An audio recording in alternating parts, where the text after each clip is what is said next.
Imagine walking into a Las Vegas casino, the air thick with excitement and the promise of fortune. Among the sea of hopeful gamblers, one man isn't here to try his luck. He's here to rewrite it.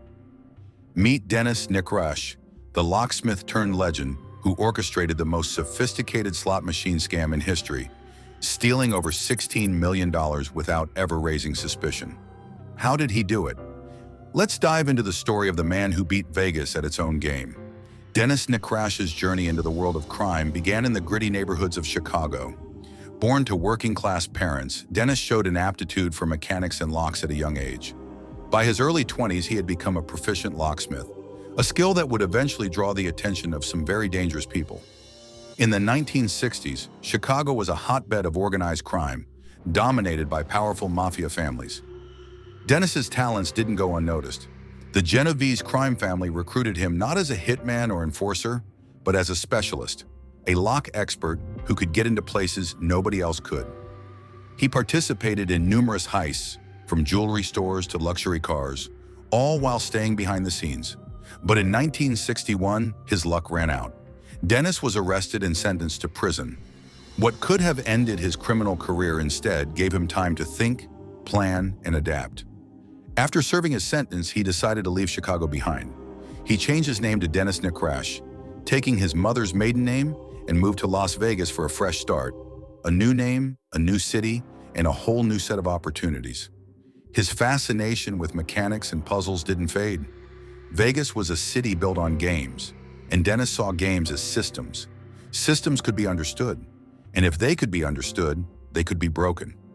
He spent long nights walking the casino floors, observing machines, noting security habits, and identifying potential blind spots. This was no longer just crime, it was a science. Las Vegas in the 1970s was a land of excess. Casinos were booming, and slot machines were everywhere.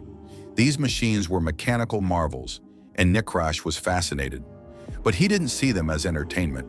He saw them as puzzles to be solved. He bought an old slot machine, brought it to his apartment, and spent weeks dissecting it. He learned how they worked, down to the last gear and circuit. Early machines were surprisingly simple. Insert a coin, pull the lever, and the mechanical reels would spin. If the reels aligned just right, an internal circuit would trigger a jackpot. Nikrasch figured out how to open the machines without a key. Using a thin strip of metal, he could slide it into a small gap and release the latch from inside. Then came the hard part, beating the alarm system. Casino machines were fitted with internal alarms that gave staff 5 seconds to flip a hidden switch before sounding.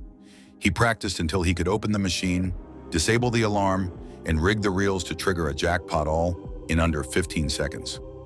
For the next decade, Dennis Nikrasch hit casino after casino.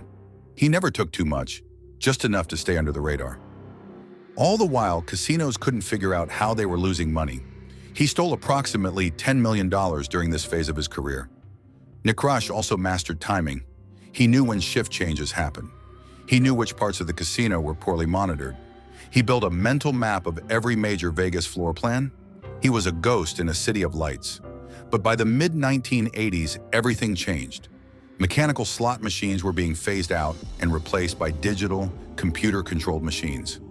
These new devices featured virtual reels on screens, controlled by a random number generator, ERNG, embedded in a chip on the motherboard. For many, this would have been the end of the road. Not for Nikrasch. Realizing he was out of his depth with the new technology, he reached out to a contact from his past, Eugene Bulgarino, a man with tech knowledge and clean hands. Bulgarino was instrumental. Together, they bought 2 slot machines and began reverse engineering the software. After months of work, they created a device, a small handheld piece of hardware that could be discreetly attached to the slot machine's motherboard. The device would temporarily rewrite the code and guarantee a jackpot. To avoid detection, they formed a team.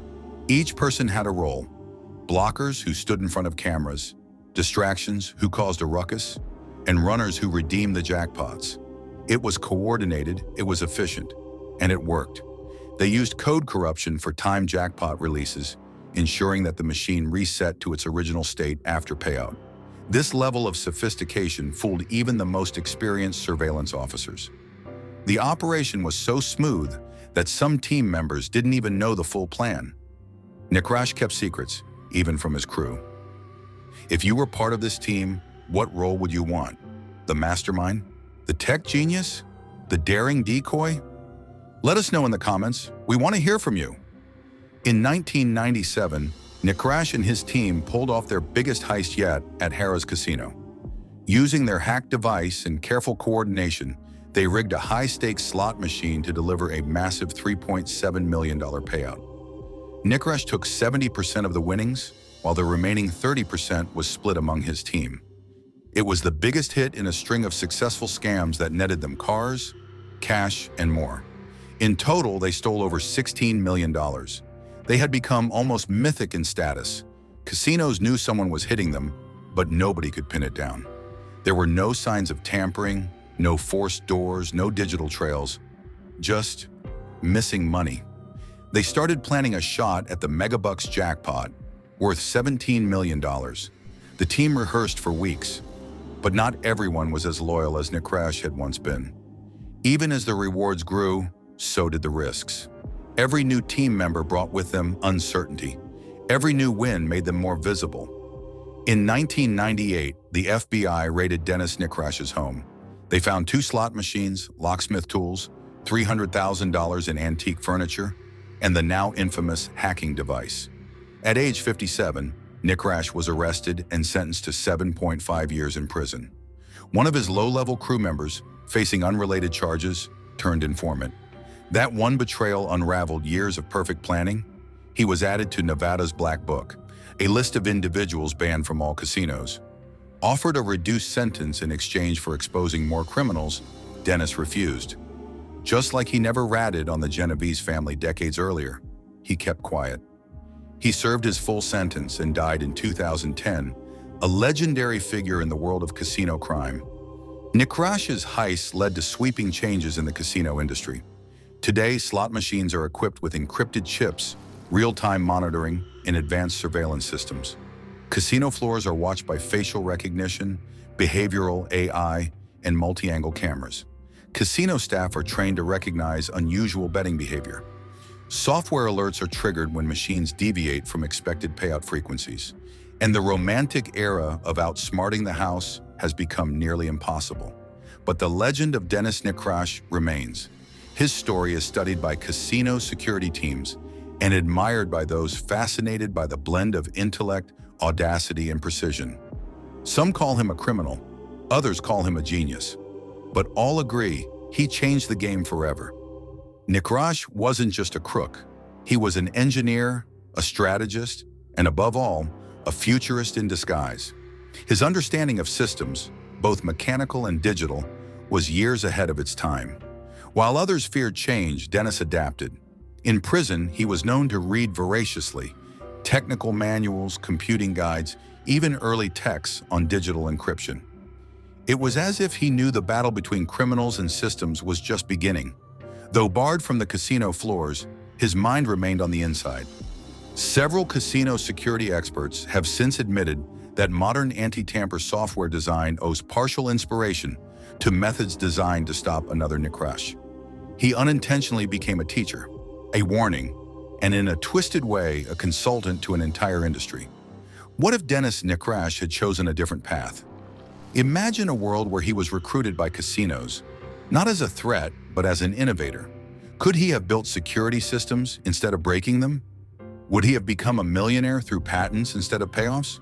It's a question that still puzzles those who studied his techniques. Some believe that had Dennis lived in the age of white-hat hackers and bug bounties, he could have thrived legally. But perhaps the thrill of the con, the satisfaction of outwitting the system, was too much to resist. Nikrasch's saga isn't just a story of theft. It's a masterclass in how to think like an adversary, in how vulnerability, be it mechanical or digital, can be exploited when someone is willing to put in the hours, the patience, and the brainpower. Modern institutions, from banks to online platforms, now study cases like his. They simulate attacks, they analyze old flaws, and they recruit minds like Nikrasch's to work for, not against them.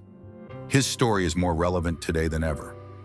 Dennis Nikrasch passed away in 2010, but his shadow still lingers over the glittering lights of Las Vegas. He wasn't just a man who broke the bank. He broke the illusion that any system is unbreakable.